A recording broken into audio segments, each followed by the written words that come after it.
Hi everyone. So today in this video we are going to see where do microorganisms are going to live. In previous class we have learned that what are microorganisms and groups of microorganisms, viruses, etc. So exactly now we are going to see how the microorganisms are going to live. So microorganisms may be single celled like bacteria, some algae and protozoa, or multicellular such as many algae and fungi.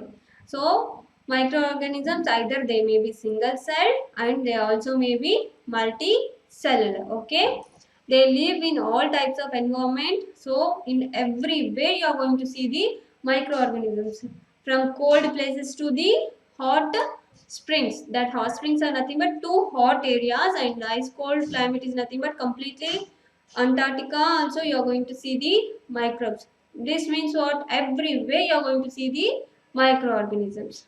Okay, and few microorganisms are found in the bodies of the animals including humans. In our body also you are going to see the microorganisms.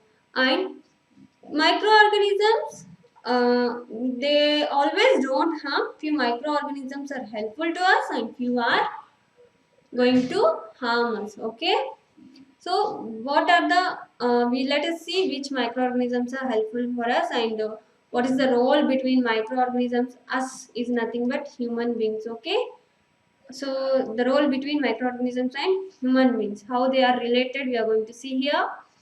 So they play a major role in our lives. So microorganisms play a very important role and they are useful for us in many ways. Okay,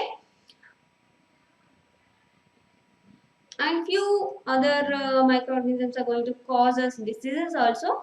Keeping apart from that, few microorganisms are also helpful for us. So let us see in detail. So friendly microorganisms here refers to the microorganisms which are useful to us. Okay, what are those we are going to see. So use it for various purposes. So microorganisms are useful for many purposes. Okay, what are those? Mainly in the preparation of curd, bread and cake. Okay, in making food items microorganisms are helpful. So in bread, yeast is going to, they are going to add yeast. Okay, in cake also they are going to add the yeast. So you know that bread and cake, in the bread and cake they are going to add the yeast. And in preparation of curd, there is a bacteria called as what? In curd preparation, we are having one bacteria. That bacteria is called as what? Lactobacillus. Lactobacillus is a bacteria which is helpful in preparation of the curd. Okay. Microorganisms used for production of alcohol since ages. That means from earlier time only, microorganisms are useful in making alcohol. Okay.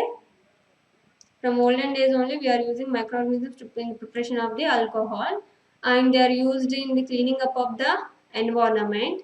Like how they are going to do? They are going to break down the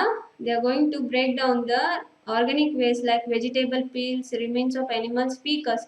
Fecus is nothing but the waste material which you are going to release. Okay, so that is going to decompose, or that is broken down by the microbes. Okay, so this is how their microbes are useful to us.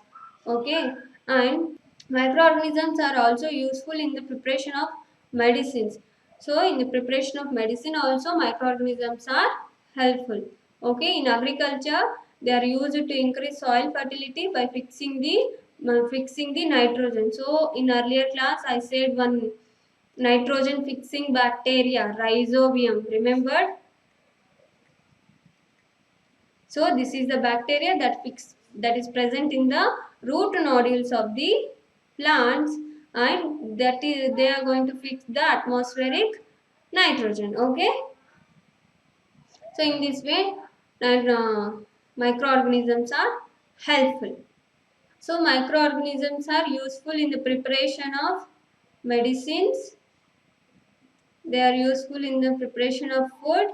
They are useful in the preparation of alcohol. Okay, and they are useful in the decomposing the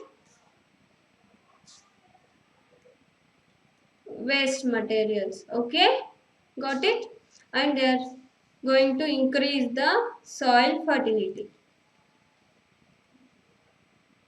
So these are the uses of microorganisms or the microbes. Okay. So now let us see making of curd and bread. How the microbes are helpful in making the curd and bread. How they are going to convert the milk into the curd. Okay.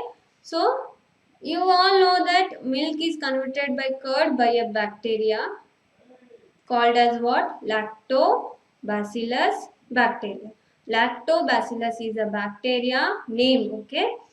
If anyone asks you like name the bacteria which converts the milk into curd, what you are going to say? You are going to say lactobacillus bacteria is responsible for converting the milk into the curd. Okay, so if have you seen your mother is going to add some curd to the warm milk, so that after a few hours you are going to see the milk has been converted into curd. What happens? The little amount of curd which your mother is going to add it to the beaker or the milk.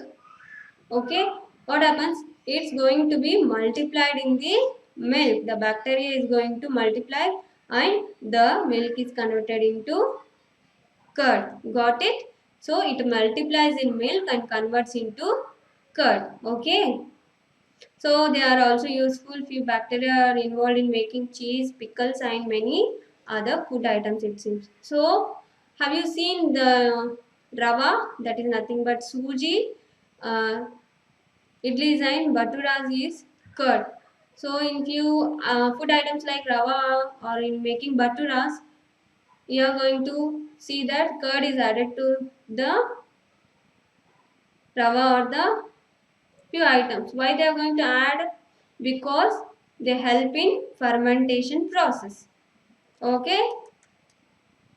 So bacteria and yeast are also helpful for fermentation of rice idlis and dosa batter. So if you see the idli batter and the dosa batter in your houses, your mother is going to put the batter in the night time and early morning. If you see it, the batter is fermented. Okay, the area has been increased. Why? Because of this fermentation process only. Okay, so thank you for watching the video.